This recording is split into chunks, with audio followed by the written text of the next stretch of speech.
दोस्तों, आज की वीडियो में मैं लेके आया हूँ LIC की वेज रिवीजन के बारे में। Life insurance corporation of India की वेज रिवीजन और उनके पर्क्स, अलाउंसेस, 5 डे वीक, आज सारा कुछ मैं डिटेल बताने वाला हूँ। वैसे तो वीडियो मैंने सुबह बनानी थी, लेकिन सिटी बैंक की जो न्यूज़ आ गई तो सिटी बैंक के ऊपर जो फर्स्ट प्रायोरिटी देनी पड़ी, तो उसके ऊपर मैंने वीडियो बनाई। एक और वीडियो बहुत ज़रूरी थी, वो बनाई है। 2-3 वीडियो आपने 2 ही दिनों में देखी हैं। तो आज जो है 17 अप्रैल है, तो 17 अप्रैल की जो वीडियो आपने सिटी बैंक के बारे में देखी है, उसकी प्रायोरिटी देनी पड़ी, क्योंकि वो बिज़नेस क्लोज करके जाने लगे हैं। 13 लाख कस्टमर हैं और 22 लाख क्रेडिट कार्ड होल्डर हैं। चलो एनी हो, आज हम LIC की वेज रिवीजन की बात करते हैं। देखिए, सबसे पहले तो जो मेरे बैंकर भाई कस्टमर हैं, मेरे व्यूअर्स हैं, सब्सक्राइबर्स हैं, मेरे दोस्त भी हैं और मेरे वेल विशर भी हैं। लेकिन भाइयों, आपको वीडियो सुनकर निराशा होगी। You will be disappointed, you will go into A dejected mood. एक तरफ तो LIC एम्प्लॉइज़ जो हमारे मेरे व्यूअर्स हैं, सब्सक्राइबर हैं, उनके लिए खुशी की बात है, बहुत बड़ी अचीवमेंट हुई है, खुशी की बात है। More than 30% increase in salary. क्योंकि मैंने गज़ट नोटिफिकेशन आने के बाद ही वीडियो बनानी शुरू करी है। जब तक गज़ट नोटिफिकेशन नहीं आई, मैंने सोशल मीडिया के ऊपर, प्रिंट मीडिया के ऊपर कोई ट्रस्ट करके नहीं करा है, कोई वीडियो नहीं बनाई है। जब तक गज़ट नोटिफिकेशन के 5 पेज मेरे हाथ में आए हैं, तो 5 पेज ही मैं आज आपको बताऊंगा उनमें क्या लिखा है।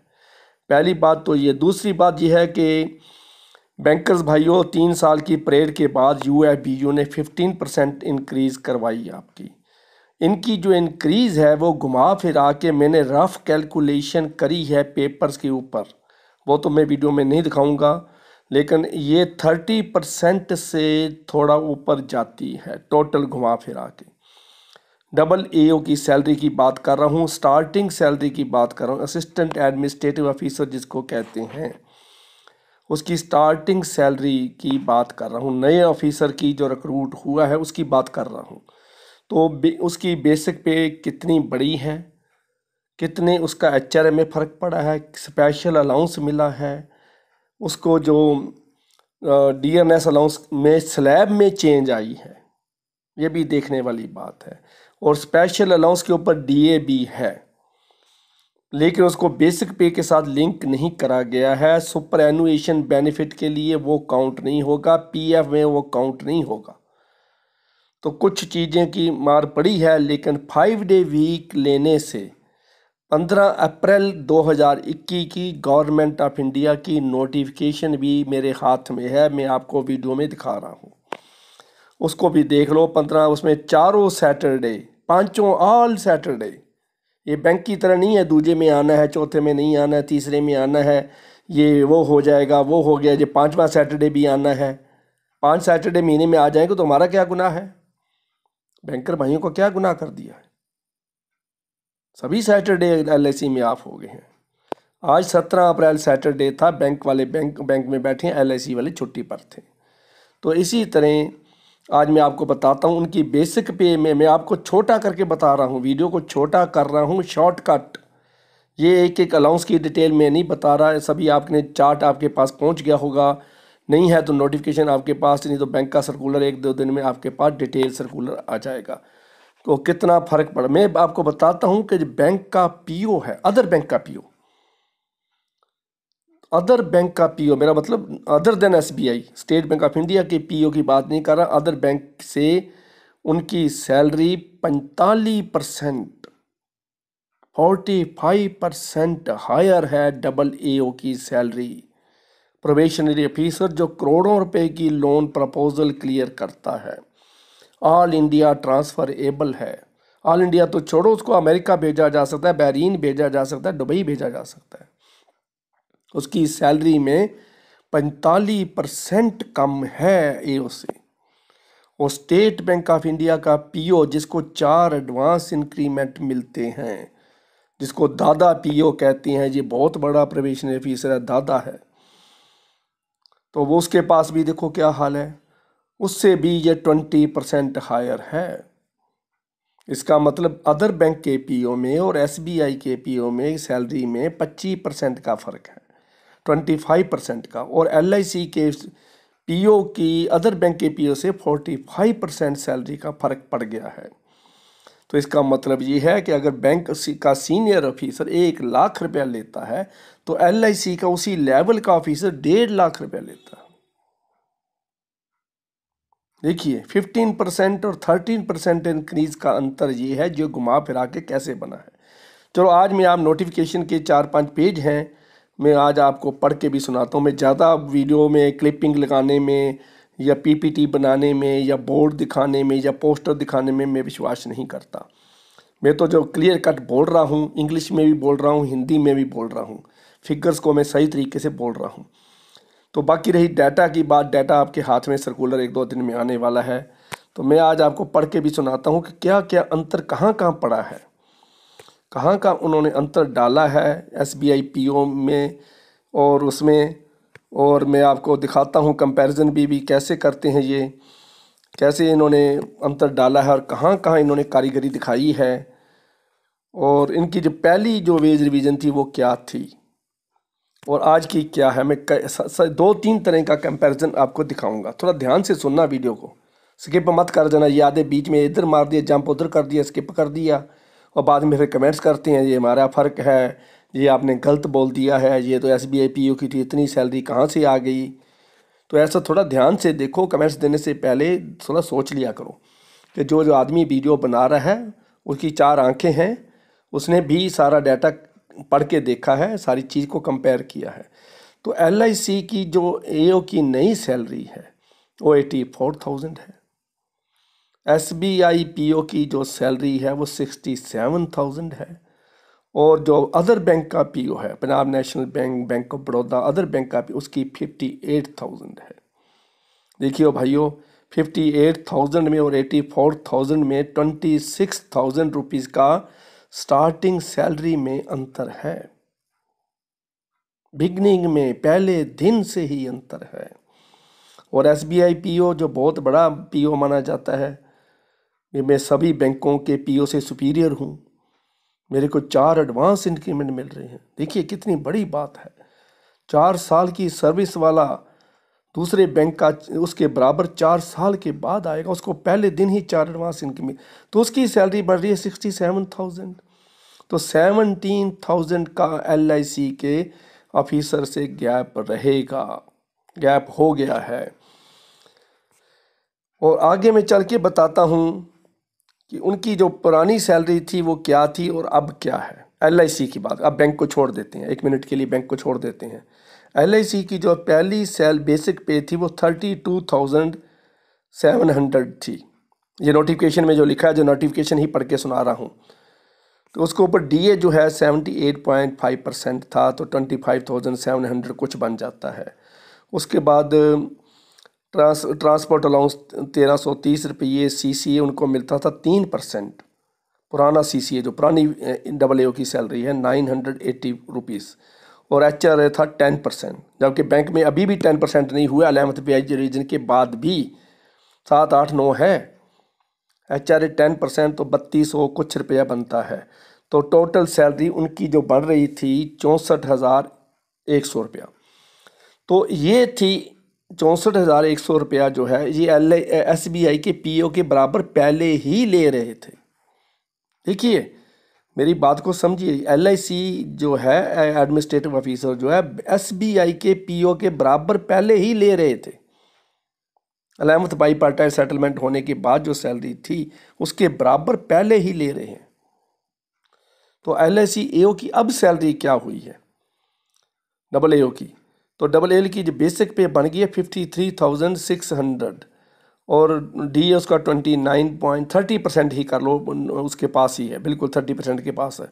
तो 16,000 जो है उसका डीए बन रहा है, रफली मैं बता रहा हूँ। और इनका जो है ट्रांसपोर्ट अलाउंस जो है 1,960 रुपीज़ हो गया है और सीसीए 3% है, लेकिन इसकी जो लिमिट है सीलिंग को हटा दिया गया है। देखिए क्या बड़ी चीज़ है, सीलिंग इसकी रिमूव कर दी गई है ट्रांसपोर्ट अलाउंस की, सीसीए की, सॉरी इसकी सीलिंग को रिमूव कर दिया गया है। HRA की जो 10% है, बैंक में 7, 8, 9 है, यहाँ पहले ही 10% है, पहले भी 10 था, अब भी 10 है। तो 53,060 रुपीज़ इसकी सैलरी में पड़ जाएगा, तो 84,000 कुछ रुपये बन जाते हैं। 84,000 इंग्लिश में मैं बोल रहा हूँ। तो देखिए भाइयों, इतना अंतर आ गया है। लीज्ड अकोमोडेशन दोनों को मिलती है, बैंकों में भी मिलती है, उसमें भी मिलती है जी, आपको मैं कर दूँ। तो LIC का जो है मैंने कंपैरिजन आपको दिखा दिया है। अब उसके बाद बात करते हैं, ये DAB के हो गया। अब आ गया है टोटल इंक्रीज सैलरी में कितनी हुई है, कितने परसेंटेज इंक्रीज हुई है। फिर बाद में ये कमेंट्स में लिखोगे, इसलिए मैंने कैलकुलेटर उठाया है और मैंने इसकी जो बेसिक पे पुरानी और नई के साथ जो कंपैरिजन करके देखा है, तो LIC AO की सैलरी इंक्रीज बाय 31% हो जाती है। 30% से ऊपर मैंने पहले बोला है वीडियो में, लेकिन अब मैंने कैलकुलेटर भी चला रहा हूँ दूसरे हाथ से, तो 31% इंक्रीज निकल आई है। तो इससे आगे हम चलते हैं थोड़ा, जो इनकी सैलरी क्या थी PO की। IBPS के जो पुराना PO है हमारा, अदर बैंक का जो PO है, वो उसको रफली तो मैंने बता दिया, लेकिन उनकी बेसिक पे पहले 36,000 थी। तो LIC के जो AO है उसकी 53,600 है। 20,000 ऑलमोस्ट 17,000 का तो बेसिक पे में अंतर है। DNS अलाउंस 26% है और यहाँ 29 पॉइंट कुछ परसेंट है, 29.90% है। उसके बाद आता है लर्निंग अलाउंस ऑफिसर को मिलता है, इनको नहीं मिलता है। बैंक के ऑफिसर को मिलता है लर्निंग अलाउंस 600 रुपया, उसके ऊपर DAB है। CCA 1400 रुपये है, इनका 1600 कुछ रुपये है। और HRA 9% है बैंक के ऑफिसर का, 3200 कुछ रुपये बनता है, इनका 10% है, लेकिन बनता 5360 रुपये है। 5360 रुपीज़ बन रहा है, 5360 रुपीज़ बन रहा है। तो ये कंपैरिजन बहुत बुरा लग रहा है, मेरे को पढ़ने में भी मज़ा नहीं आ रहा, क्योंकि मैं खुद बैंकर हूँ। तो इसमें बाकी उनके बड़े बड़े ऑफिसर की, चीफ इंजीनियर की, डिप्टी जोनल मैनेजर की, डिवीज़नल मैनेजर की सैलरी जो है वो 1,07,000 से ऊपर है। उनके जो जोनल मैनेजर चीफ इंजीनियर है, उनकी सैलरी 2,03,980 रुपये से ऊपर है। उसके बाद जो उनका असिस्टेंट एडमिनिस्ट्रेटिव ऑफिसर होता है, इसकी तो मैं दिखा ही रहा हूँ कंपैरिजन। उसके बाद जो डिवीज़नल मैनेजर है, उसकी सैलरी बनती है 1,41,840 रुपये। ये आ गया। अब DNS अलाउंस में देखिए 4 पॉइंटों के पीछे कितने उनके पॉइंट मर्ज हुए हैं, ये आपको पता है, वीडियो में बताने का कोई लाभ नहीं है। 6,352 और उसकी 1960 रुपया 100 बेसिक था। 1960 में 4708 पॉइंट इसके मर्ज हो गए हैं, तो कितने बाकी रह गए, मैं थोड़ा सा डिटेल आपको बता देता हूँ। देखिए DA मर्ज जो हुआ था वो 4708 पॉइंट हुआ था। DA अप टू 63 पॉइंट्स मर्ज हो गया। CPI पॉइंट जो अभी चल रहा है एज ऑन 31 मार्च, तो 7,849 पॉइंट्स है। ये आप सभी को पता है, ये बताने का भी ज़रूरत नहीं है, पर मैं इसलिए कंसर्न्ड है इसलिए बता रहा हूँ।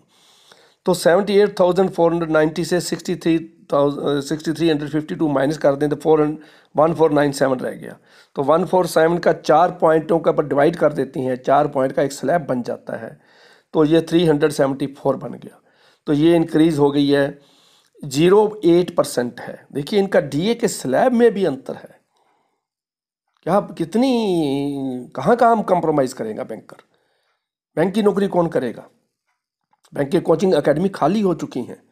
Shem Shem UFBU, Shem Shem UFBU ने 3 साल लगा के ये हमारे को DA दिया। इनका 0.08% है, 29 पॉइंट कुछ परसेंट बन गया टोटल DA। आज का कंपैरिजन, आज की बात बता रहा हूँ, अप्रैल की।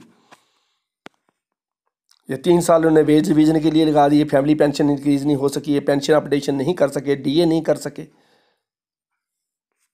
UFBU United forum of 9 union की अम्ब्रेला है, अकबर के 9 रत्न हैं, ये हीरे हैं, 9 रत्न हैं। इनका जो HRA है देखिए क्या है, 7, 8 और 10% है, जबकि बैंक का 7, 8 और 9 है। 10% के हिसाब से बेसिक पे subject to maximum ₹7,840 per month. 8% के जो है 6620 के ऊपर पर मंथ बन जाता है। और उसके बाद 7% है जो है उनका बन जाता है ₹6,370 पर मंथ बन जाता है। उसके बाद मैं आपको दिखाता हूँ गवर्नमेंट ऑफ इंडिया की मिनिस्ट्री ऑफ फाइनेंस का जो लेटर है 5 डे वीक के बारे में, वो भी 15 अप्रैल 2021 का है, परसों का, एक दिन पुरानी बात मैं कर रहा हूँ, जो लेटर मेरे हाथ में अभी पहुँचा है। इसमें लिखा है सेक्शन 25 और negotiable instrument act 1881, central government hereby declares every Saturday as a public holiday for life insurance corporation of India with immediate effect. Every Saturday भाइयों ध्यान दीजिए, 5वां शनिवार बैंकों की तरह नहीं है, ये दूसरा है, चौथा है, ये 5वां है तो आना ही आना है, सभी फ्री हैं। तो बैंक बाई पार्टाइड सेटलमेंट जो टोटल इंक्रीज हुई ओवरऑल 15% हुई, और LIC में ओवरऑल 16% है, जो घुमा फिरा के 31% के आसपास बनती है। दोनों में DA के 6,352 पॉइंट मर्ज हुए हैं, और उनके जो बैंकर का लोड फैक्टर है वह 2.5% है, और इनका जो लोड फैक्टर है 15% है। यही मैंने वीडियो में 2 साल पहले कहा था कि बैंकर्स को भाइयों, UFBU को लीडरों, मेरी बात कान खोल के सुन लो, लोड फैक्टर को इंक्रीज़ करो। 2% लोड फैक्टर से कुछ इंक्रीज़ नहीं होगी। तो इनका जो 15% इंक्रीज़ हुई है उसके हिसाब से ये सारी इंक्रीज़ हो गई है। 13.5% more than the last settlement है, ये कैलकुलेटर मेरे हाथ में है, तो उससे थोड़ी इंक्रीज़ बन गई है। और DA का जो स्लैब है 0.07 है, वहाँ 0.8% है। ये लाइफ लॉन्ग अगर कैलकुलेशन करें एक पॉइंट की भी तो बहुत फ़र्क पड़ जाएगा DA में। हर क्वार्टर में DA आएगा, साल में 4 बार DA आएगा, उसके स्लैब में चेंज आ जाएगी, तो कितना फ़र्क पड़ेगा नेक्स्ट वेज रिवीजन तक। 5 डे वीक उनको मिल चुका है, ये तो आपको पहले ही बता चुका हूँ। तो ये देखिए भाइयों, सारा मैंने आपको बता दिया है, छोटा छोटा, सारा तो नहीं कहूँगा क्योंकि इसका जो काम है बहुत लंबा है। अगर मैं भी आपको ये सारा कुछ दिखाने लग जाऊँ तो आप कहेंगे अरोड़ा जी वीडियो लंबी कर दी है, फिर कमेंट्स आ जाते हैं, ली वीडियो खींच देते हो, कुछ सोचते नहीं हो। कोई एक ने लिखा है कि मैं काउंटर पे बैठा था आपकी वीडियो देखने के लिए, 3 बार मुझे वो करना पड़ा, 3 बार मैंने काउंटर से कस्टमर मेरे पास खड़ा था, 3 किस्तों में मैंने आपकी वीडियो को देखा है। देखो भाइयों, मैं बनाने का मकसद यही होता है कि एक वीडियो में एक ही बात को कंप्लीट कर दिया जाए। अभी मैं सारे ग्रेड बोलने लग जाऊं डिविजनल मैनेजर का कितना डिफरेंस आया है तो वीडियो 2 घंटे की हो जाएगी। तो आप ये कहेंगे मुरारी बापू के बचन हैं, ये कथा सुना रहे हो, क्या कर रहे हो। तो देखो भाइयों, इतनी ही वीडियो मैंने इन्फॉर्मेशन आपके साथ शेयर करनी थी। मुझे आशा है कि LIC के जो मेरे मित्र हैं, दोस्त हैं, मेरे व्यूअर्स हैं, सब्सक्राइबर्स हैं, वो खुशी है, मुझे भी खुशी है। आई कांग्रेचुलेट यू, मैं मुबारकबाद देता हूँ। लेकिन साथ के साथ बैंकर भाइयों को भी कहता हूँ कि भाइयों, ये जो हमारी गलती नहीं है, ना IBA की गलती है, ना गवर्नमेंट की गलती है, ये हमारी UFBU की सारी गलतियाँ हैं। ये लेवी चोर लीडर जो है, लेवी का चक्कर जो है, इसके लिए डिले होती है, इसी के लिए वो बारगेनिंग करते हैं, इसी के लिए सारा कुछ वो करते हैं। तो हमारे को ठूठा दिखा दिया है, एक कटोरा दे दिया हमारे हाथ में, अब सड़क पे खड़े हो जाओ बैंकर भाइयों, क्या करोगे तुम। गवर्नमेंट ने भी उनको सारे सैटरडे क्लियर कर दिए हैं, जबकि banking industry 10 lakh bank employ 5 day banking के लिए फ़ाइट कर रहे हैं, कितने सालों से फ़ाइट कर रहे हैं। पेंशन रिवीजन 25 ईयर से नहीं हुई है। कैजुअल वर्कर जो PTS हमारे पार्ट टाइम स्वीपर बैठे हैं, कॉन्ट्रेक्चुअल लेबर है, कैजुअल वर्कर है, उनकी कोई सुनवाई 20 साल से नहीं हो रही है। तो ये बैंकर तो मरा ही मरा है। बैंक में अब कौन नौकरी करेगा, कौन सी लड़की बैंक एम्प्लॉय से शादी करेगी। आज मुझे शर्म आ रही है। लेकिन फिर आप मुझे कहोगे अरोड़ा जी आप वीडियो लंबी कर देते हो, थोड़ा कम बोला करो। तो थोड़ा मुझे आपको बताना भी पड़ता है, मेरे मन के अंदर जो दुख है, दर्द है, वो भी मैं आपकी भड़ास मुझे निकालने का मौका आपके पास ही मिलता है। तो चलो भाइयों, मुझे आशा है कि इस वीडियो को लाइक करोगे, शेयर करोगे, और LIC के भाइयों आज मेरी वीडियो देख रहे हो तो सभी ने सब्सक्राइब करना है, क्योंकि आने वाली वीडियो में, अगली वीडियो में LIC के बारे में, अलाउंसेस और पर्क के बारे में डिटेल में बताने वाला हूँ। ताकि वीडियो अभी नहीं बता रहा क्योंकि वीडियो और लंबी हो जाएगी, 20 मिनट के ऊपर चली जाएगी, 30 मिनट की हो सकती है। तो इसलिए भाइयों सब्सक्राइब का बटन दबाने का लाभ एक ही है कि जब भी मैं वीडियो डालूंगा आपको नोटिफिकेशन मिलेगी। और मेरे को पैसे नहीं मिलते हैं, सब्सक्राइब के हिसाब से कोई पैसा नहीं मिलता है मेरे को, और लाभ इतना मेरे को उत्साह मिलता है अगली वीडियो डालने का। तो मुझे आशा है आप मेरी बात मान जाओगे। और कोई बात आपको बुरी लगी है और आप LIC के बारे में कोई डिटेल करना पूछना चाहते हो तो नीचे कमेंट्स में लिखें कि ये मेरे को वीडियो में समझ नहीं आया या ये मुझे आप बताइए, तो मैं रिप्लाई दे दूंगा। नहीं है तो अगली वीडियो में आपको डिटेल में बता दूंगा। Thank you very much.